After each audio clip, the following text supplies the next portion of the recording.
Good morning and welcome to SimWorld Today, Friday, Game 7 on its way edition. I am Marsh, joined on a Friday morning by Yells.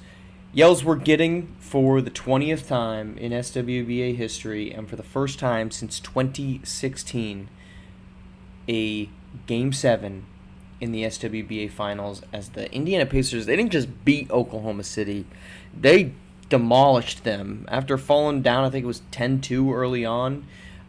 Stormed back, never looked back, dominated in the second half, dominated in the second quarter.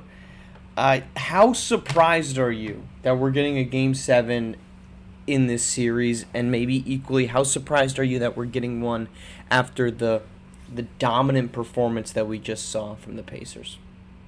Not shocked at all. I mean, both of these teams have a lot of heart. The Pacers have an abundant amount of heart. Up until Up until this past game, no team had won back to back in the series. I mean, it only makes sense. And the thing about this Pacers team, I think we talked about it last time when I was on with you, is just when you say they have heart, right? And again, I'm gonna Tyrese Halliburton, right? I'm gonna just go ahead and say what I have to say about it. I I thought I saw something in this kid as far as him being ready for the moment. And what I've watched over the course of this series is that I feel like I'm peering into his soul, and I don't think that he's as ready for the bright lights as I thought he was. Yeah, he may be battling an injury, but he looks petrified on the court. Kendrick Perkins, Big Perk, said it on First Take a few times, and I absolutely agreed. But here's the thing: everyone around him, Naismith, Nimhard, Miles Turner, of course, TJ McConnell, Obi-Wan Kenobi Toppin, Mather, and the list goes on. These guys are ready to play. Tony Bradley checks in, gives them 6 minutes. In the last game, I'm not a Tony Bradley fan. I'm sure many people are wondering who the hell he is, but he has a little chip on his shoulder, and that's what this team is filled with. And I did not even mention Pascal Siakam, who's learned his game. What he's understood and figured out in this series is, with a team full of knockdown shooters, defenders, and some guys who are really kind of struggling to hold on to the ball against this OKC defense. I'm just gonna go straight north and south. If I have a head of steam starting in the backcourt, I'm going all the way to the rim. Halliburton has a host of hard-nosed players around him that refuse to lose. I expected nothing less for them to come out and fight. And I'll probably save my analysis of why this turned out the way it did for when we come back to it. But I'm not shocked at all, Marsh.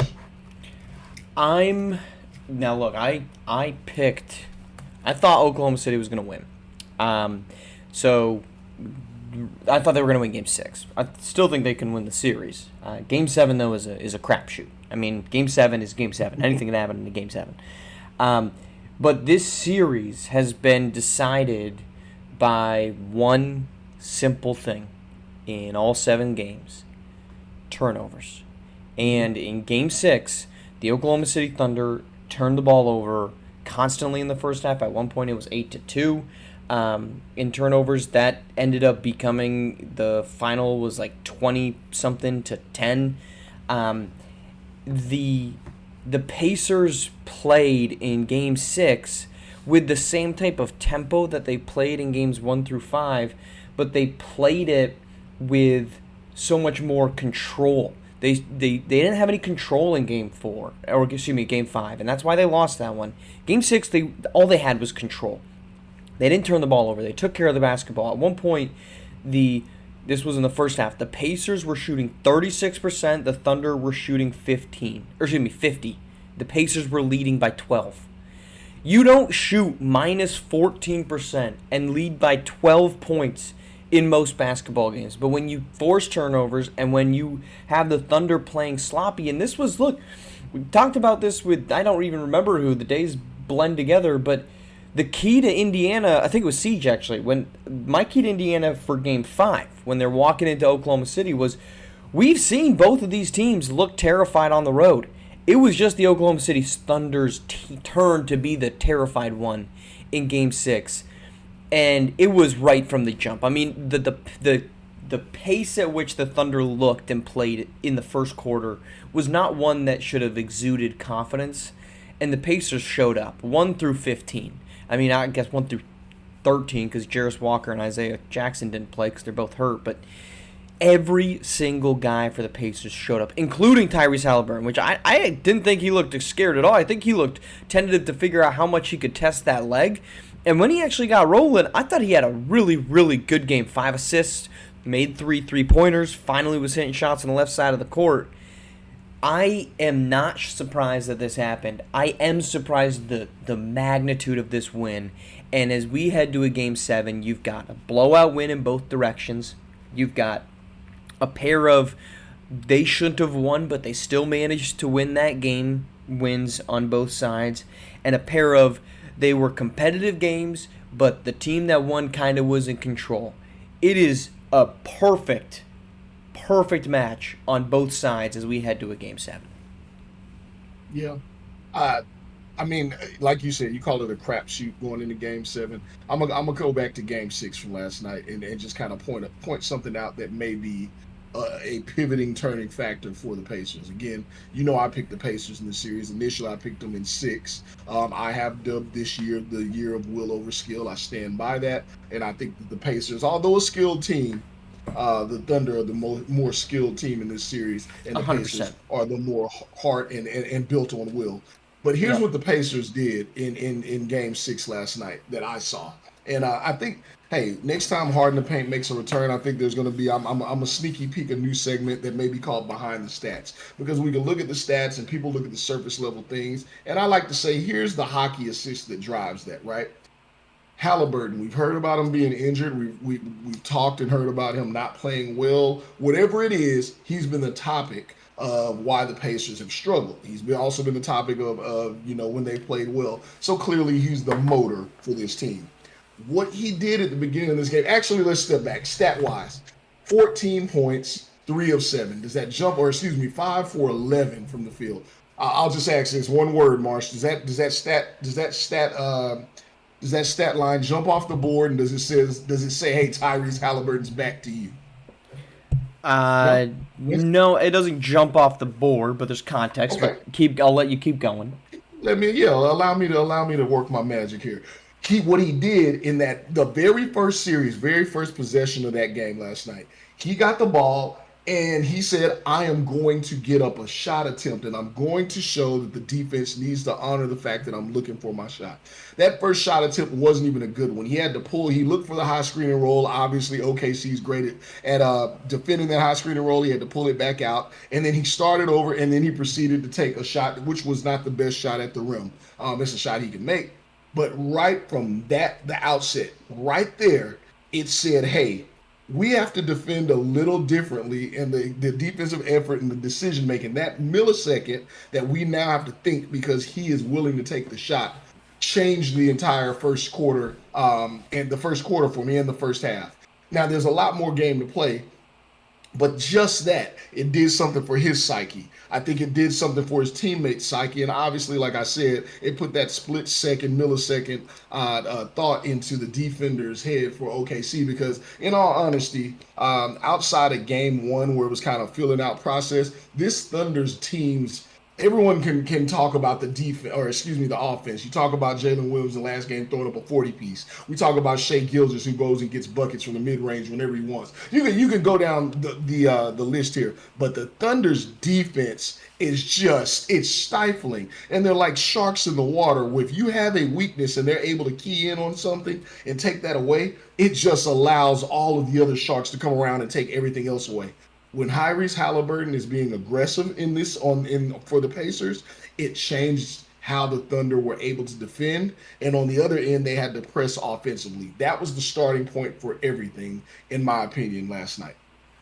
The Pacers and I think that goes to, they didn't turn the ball over. They set the pace at which they wanted to play, and they executed on it. And that's something that in the wins, in 3 games, one of which they lost, but the Pacers did a really good job of doing that. I think the biggest challenge now as we go to Game 7 is, are you going to do that on the road Indiana, because I don't look at the 3 games that Indiana won here, or played, I should say, on the road at Oklahoma City, and feel all that confident that this version of them is going to translate, right? Because It's basketball though, right? I think, and I'll let you finish. And to my point, the effort and them forcing the decision making where it's not one sided allows them to just go out and play basketball. Now we'll see where the chips lay with a game of basketball going on instead of one player being totally removed from the game, which affects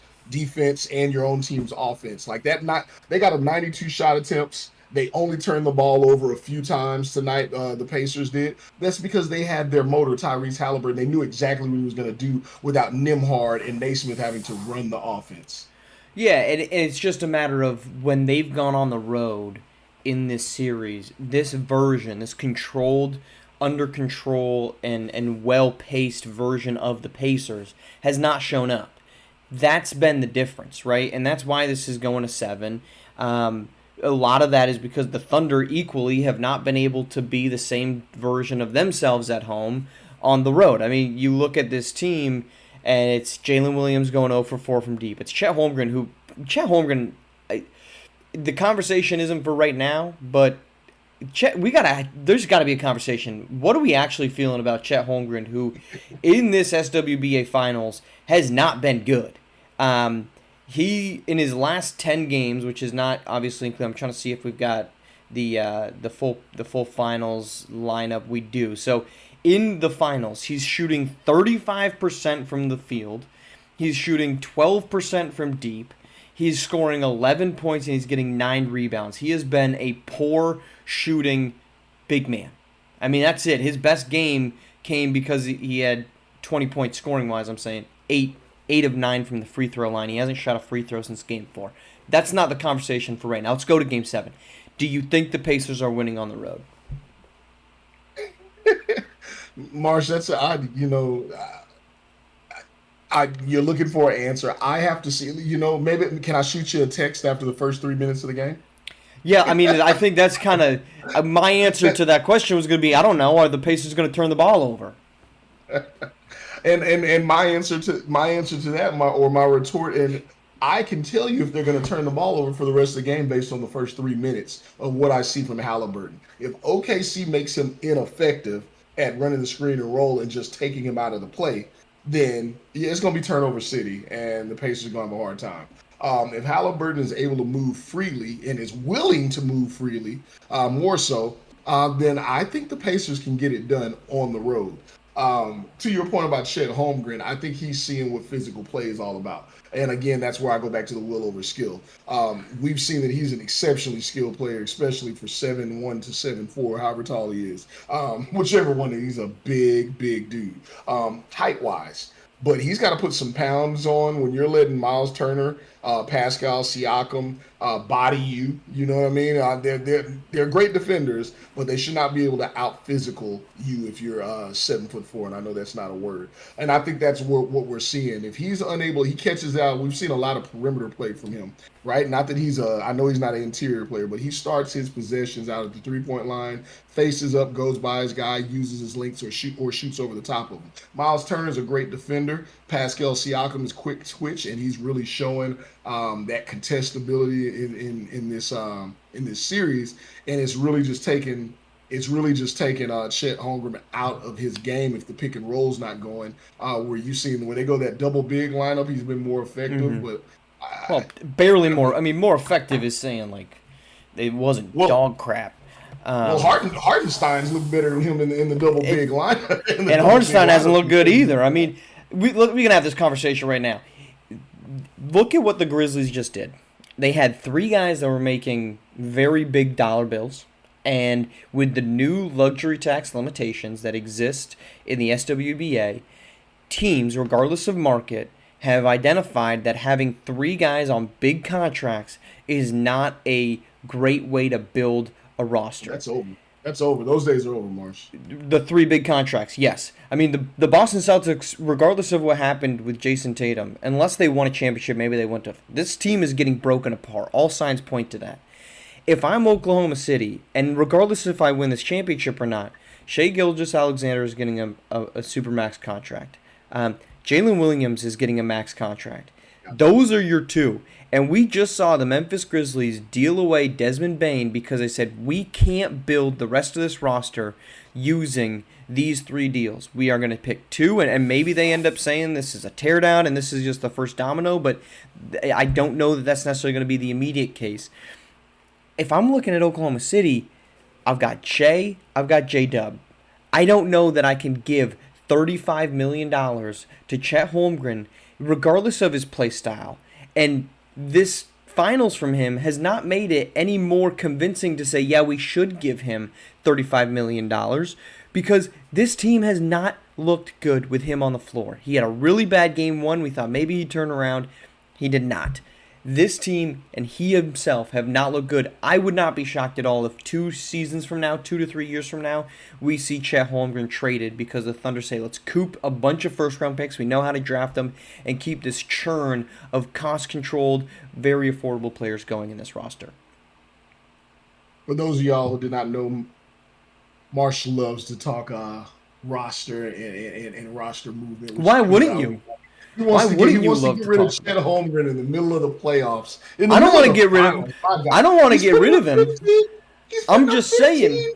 Come on, man. Come on. He's shooting 35% from the floor. He's been an absolute zero on the offensive end. He's been very good defensively. He's been not good offensively. He missed a wide open alley-oop today.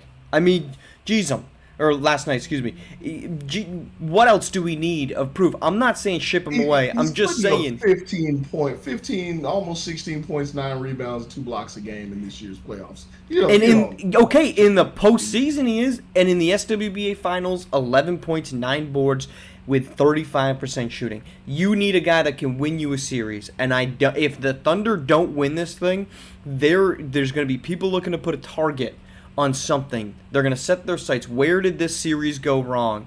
And Chet Holmgren, who had 4 points last night in Game 6, he had 9 points in Game 5. He had 6 points in Game 1. In the only good game that he played, they got beat handily by Indiana. If you look at a scoring-wise, 20 points, 10 rebounds. But he did all of that from 8 of 9 from the free throw line. To Game 7, I asked you, do you think they're going to win? And you said, I need to watch the game.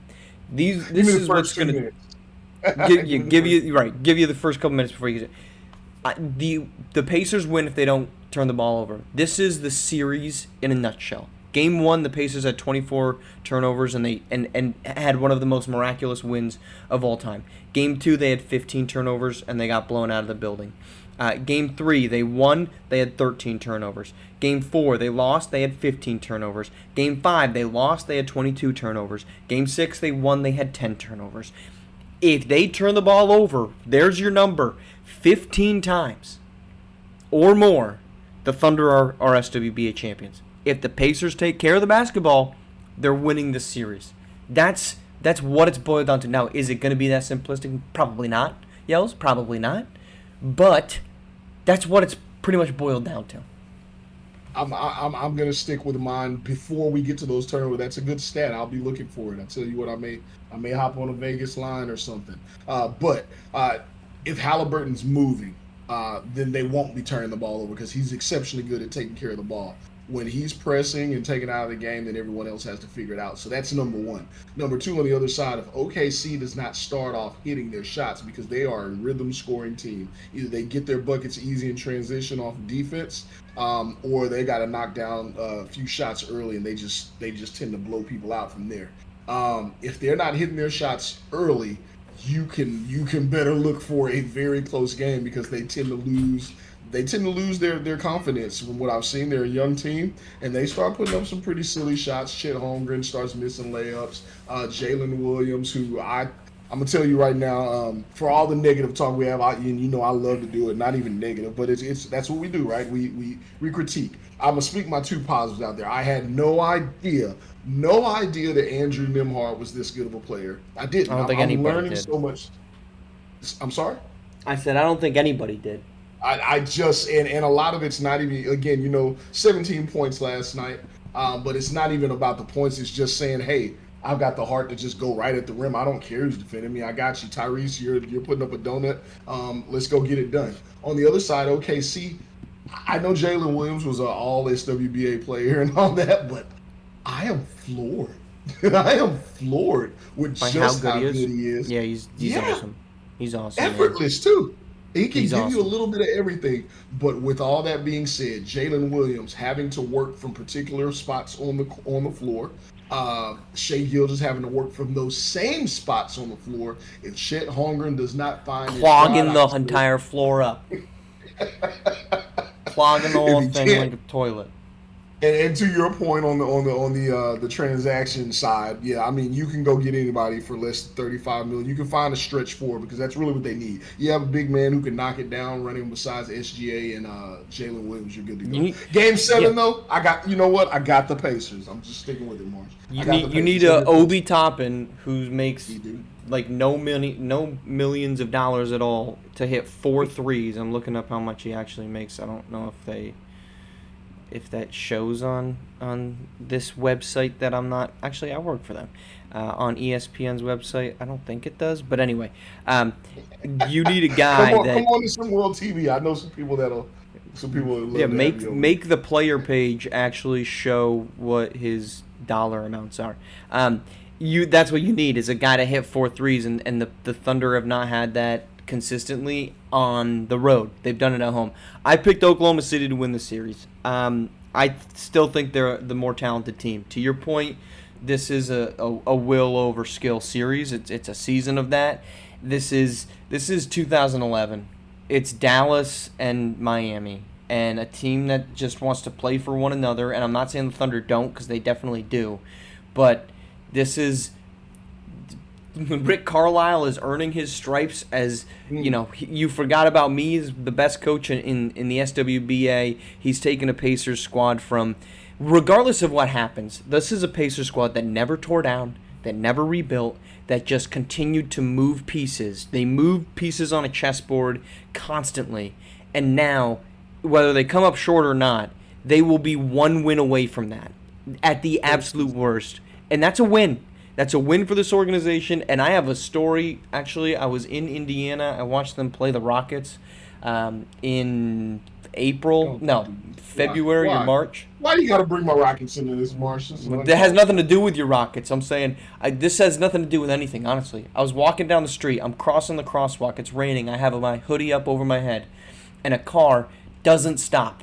And I think I'm about to get hit. So I stop in the streets. The car goes by, and I see these 2 gentlemen walking next to me, and they kind of acknowledge the fact that, man, that car almost hit you. And then we continue to walk down the street, and we come across an alleyway, and I'm huddling kind of closer to the wall of the building, and out of the alleyway comes a guy, nearly runs right into me, and I'm like, oh, well, that's, great. I'm just continuing to almost be hit by people and cars, and the two gentlemen walking next to me look over and they say, we don't want to be any closer to you because you keep almost getting hit. And the person who it was the VP of the Indiana Pacers. It was that kid is Pritchard, right? I'm trying to get his name here. It was Kevin Buchanan. Excuse me, Chad Buchanan, the general manager of the Indiana Pacers. And I'm just like, okay, yeah, I'm gonna stay away from this guy to make sure he doesn't get himself hit by anybody. And lo and behold, here they are, 1 win away from an SWBA championship. You saved him. You saved the Pacers. I saved him by getting as far away from him as I possibly could to not bring any ill will towards him. So he won't remember this at all unless he remembers that guy that he almost saw get hit by a car. So that's the Pacers. They have 1 win. We will be talking all of that with Siege on Monday because we're going to have an SWBA champion for real, and we're going to have a SWBA draft on Thursday night, SWBA draft. Before you get your spill, my SimWorld TV people got me. I just want you to know. And I wasn't prepared for this. Obi Toppin makes roughly $15 million a year. He's a 15 millionaire? 13 this year, goes up to 14, 15, and then 16 in the 27-6. That is the right amount of money for him. That's a good value deal for him. So I thought he was making less than that, but well done I on would him. have thought so as well. All right, we'll be back on Monday on SimWorld TV. I appreciate you all tuning in. Appreciate Yells jumping on with us here on SimWorld TV, the only place you can see the game, be the game.